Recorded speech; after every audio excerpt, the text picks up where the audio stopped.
Kollywood star hero శివకార్తికేయన్కు తమిళనాట మంచి గుర్తింపు ఉంది. వరుస సినిమాలతో ఈ హీరో అందరినీ అలరిస్తూ ఉంటాడు. ఈ క్రమంలో తాజాగా శివకార్తికేయన్, సాయి పల్లవి హీరోయిన్లుగా నటిస్తున్న చిత్రం అమరన్. ఈ చిత్రానికి రాజ్ కుమార్ పెరియస్వామి దర్శకత్వం వహిస్తున్నారు. కాగా ఈ మూవీని కమల్ హాసన్ రాజ్ కమల్ ఫిలిమ్స్ బ్యానర్ సంస్థ నిర్మిస్తోంది. ఇప్పటికే ఈ సినిమాకు సంబంధించిన షూటింగ్ పనులు వేగవంతంగా జరుగుతున్నాయి.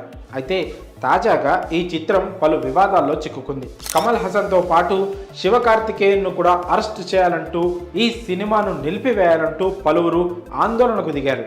దీనికి సంబంధించిన పూర్తి వివరాలు ఇలా ఉన్నాయి. ఈ సినిమాను భారీ ఎత్తున విడుదల చేద్దాం అని ప్లాన్ చేస్తున్న మేకర్స్ ఈ వివాదాల కారణంగా ఒక్కసారిగా షాక్ తిన్నారు. అయితే అమరన్ సినిమా విషయానికి వస్తే, వీరమరణం పొందిన సైనికుడు ముకుందన్ నిజ జీవితం ఆధారంగా ఈ సినిమాను తెరకెక్కిస్తున్నారు. తాజాగా ఈ సినిమాకు సంబంధించిన టీజర్ను కూడా విడుదల చేశారు. అయితే టీజర్ విడుదల చేసిన కొన్ని నిమిషాల్లోనే సోషల్ మీడియాలో ట్రెండింగ్లో ఎక్కువ వ్యూస్తో ట్రెండింగ్లో ఉంది. కానీ అదే ఇప్పుడు ఈ సినిమాకు అనుకోని ముప్పు తెచ్చిపెట్టింది. అమరన్ మూవీ టీజర్లో కొన్ని వివాదాస్పదమైన సన్నివేశాలు ఉన్నాయంటూ, దాని కారణంగా ఈ సినిమాని నిలిపివేయాలని తమిళనాడు పీపుల్స్ డెమోక్రటిక్ పార్టీ తరపున కొందరు నిరసన వ్యక్తం చేస్తున్నారు.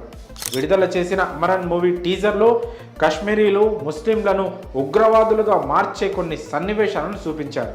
అంతేకాకుండా కలిసిమెలిసి జీవించే హిందువులు, ముస్లింల మధ్య విభేదాలను సృష్టించేలా ఈ సినిమాలోని కొన్ని సన్నివేశాలు ఉన్నాయంటూ ఆందోళన వ్యక్తం చేస్తున్నారు. ఈ క్రమంలో హీరో శివకార్తికేయన్తో పాటు నిర్మాత కమల్ హాసన్, దర్శకుడు రాజ్ కుమార్ పెరియస్వామిలను అరెస్ట్ చేయాలని పలువురు డిమాండ్ చేస్తున్నారు.